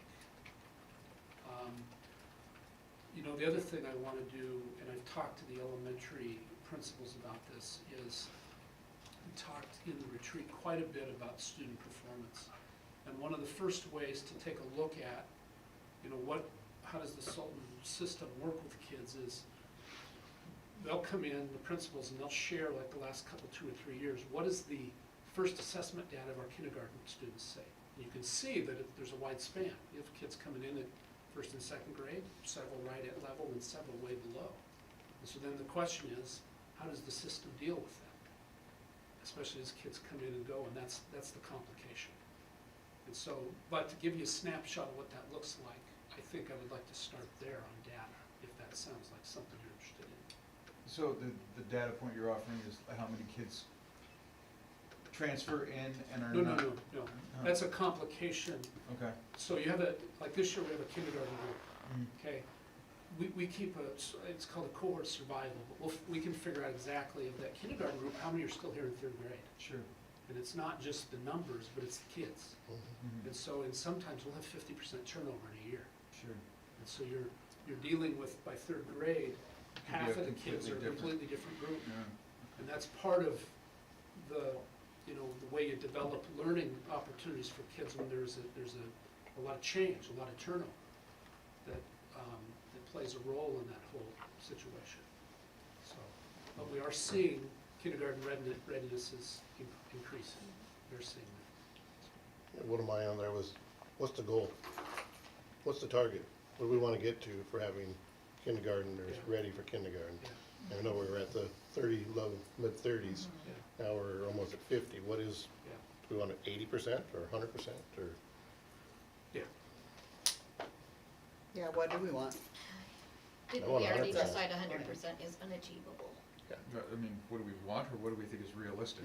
Well, I think. I mean, I'd love 110%. Kindergarten readiness is difficult because it's the families that are. I think setting the goal's fine, but I think we also have to say, what are we committed to get there? To put in place so that kids have a rich learning experience? Because you can tell the difference when kids come in that have been exposed to healthy, appropriate play that isn't necessarily academic, but it's the very early problem solving they go with, and those that haven't. You can tell quickly. Yeah. And it's not the kids' fault.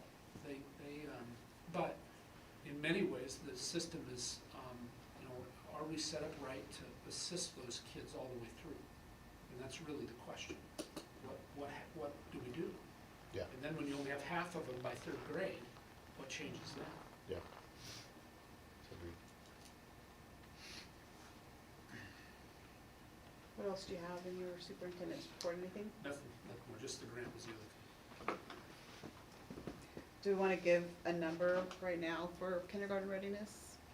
Do you guys want to give a goal? Well, it's on our mind. Anyone? I don't How even would you- recall what our workshop said that they were at in October What- of this year. I don't remember what that number was. I don't think we had that assessment yet. I think we're waiting for And that. how You have to arbitrary use would, OSPI's number. how arbitrary would any number be that we provide Anyway. now? You would have to use like OSPI's number of what we are the last time, and Yeah, then I that's where you get it from, and so we want to grow from that, so. We don't have to do it right now, I'm just asking if you guys want to do a goal right now. I'm saying any goal No, that I we'd set wanna right now would be not based on any sort of data. Arbitrary. It'd be based on, Based on Picking. OSPI's, what we currently are at, or what our last number is. sure, what is that? It is, was it 50, we'd have to look it up, That's how my that's point. how you get it. We Well, can't that's make a guess easy. now if we don't know the numbers. That's my point. That's what he That said. was- OSPI dot, You can pull gov, it- you can pull it up like in a second. But we don't have to do that tonight if you don't want to, you guys were No, I discussing a think number, let's- so. let's I wanna move know on. what the state average is and what our district is. Thank that's- you, thank you, thank you, thank you. OSPI. Go to, It's on the screen. Oh, on the bottom left. left, kindergarten, early learning, kindergarten readiness. Thank you, Kayla. So then go to trend. And this will tell you district-wide. So you can see that it's better. 46.7 district-wide came in 5 out of 6 or 6 out of 6 in the 6 different areas. And then if you looked at Sultan Elementary, you can separate them by school. I think you have to go up. Because you're in district right now. Sultan Elementary, and you'll see that there's really 2 different populations out there. Oh, I have to go back to. Early learning, trend. Well, it's 46, so it's not much different. Then go to Gold Bar.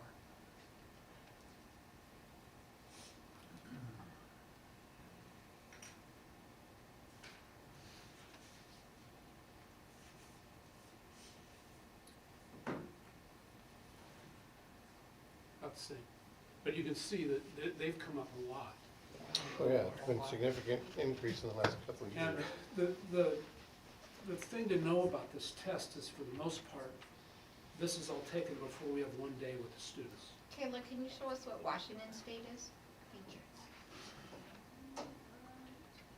I think I have to choose. No, you can do it, I think. Oh, all districts. All There we districts, go. yeah, and all schools.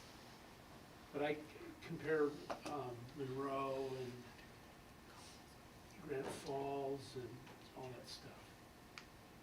Okay, so 57 point, is that a .9? Yeah. Is what the state average is, and we're at 46.6? Yeah. So is it reasonable to say that we're gonna target 60 over the next 2 years? Over the next 2 years? Well, because we're already into this school year, so anything we say would apply to the next school year as the Sure. target? I Yeah. think 60's a little ambitious. I think 50. It's not. Yeah, Well, when we're 50 to setting goals, 60. we're doing it for a 3-year cycle, or is it a 5-year cycle, Dan? These goals, I think Yeah. 3 is good, and then we update each year. I mean, 5 is fine, but it gets to out there to where it's hard to predict it way out there. I think the part that I just would really emphasize is what aspects can we control to influence learning between, birth and 5. Yeah, that was my other sticky, was how do we collaborate with the community? We work with daycares, these are the things that we'd like. Yeah. This is what the kindergartner needs when they come in. Do we send educational packets out to parents, newborns, that are having children? Do we provide an online checklist or online resources they can go to? The Just online bring- resources is what. Bring groups together and say, what do you need? Bring young And these are, parents we've together. talked about these, we do a study session, I think, on it, we talked about a bunch of different ideas. So, I mean, Gotta make them happen. I agree that, we can only do so much, then we have to start involving the community and parents. But and having a daycares, page so. that has links to resources and then just promoting that to parents of. Make some short new videos, ones. whatever it is. I mean, Yeah. I know that when I was a new parent, we read them. Oh, all, yeah, but we we didn't know exactly, we got them That was in the us, co-op that was here So years there's and a years and years ago. parent-based program, I put it in place when I was a superintendent in Eastern Washington called Ready for Kindergarten. Mhm. And it teaches families how to work with their kids. Yeah. Yeah. How they want to. And there's the Reading Foundation, they get a book a month, lots of stuff that helps. So why aren't we doing that?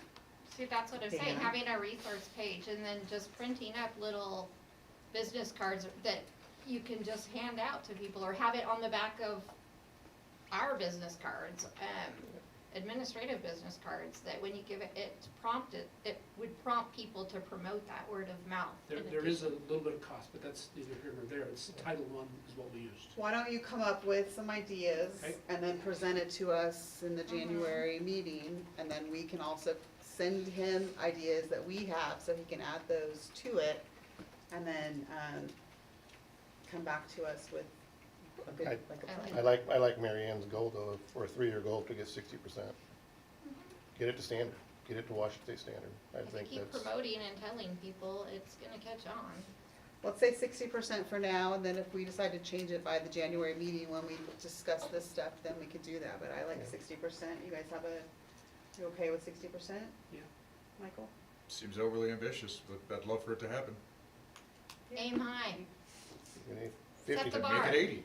I mean, like, sure. I think we can do it. We just I have to. think we can do 60.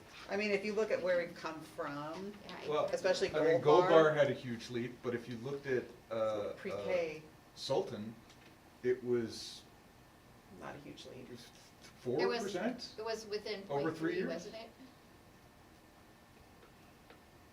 But now, And frankly, we I mean, have we're just looking. us, and we're gonna make it happen. Oh, We're gonna yeah, make that's what positive it is. things happen, so. Yeah, I mean, it was 2.5% over 3 years. I mean, don't get me wrong, every percent is good. I'm just going, It just shows we need to do and it more just work. gives numbers. It doesn't give any reasoning behind it. It's To me, flat. there's not enough data there to set a goal, but 60 sounds great. It's flat, so we need to dig in and figure out why it's flat. It's It's work, zero. we just need to do the work. All right, let's go ahead and, can I get a motion to adjourn at 8:01? Motion to adjourn. All in favor, do I need an advisory vote? Yes, we. All in favor? Hi. Aye. Meeting's adjourned.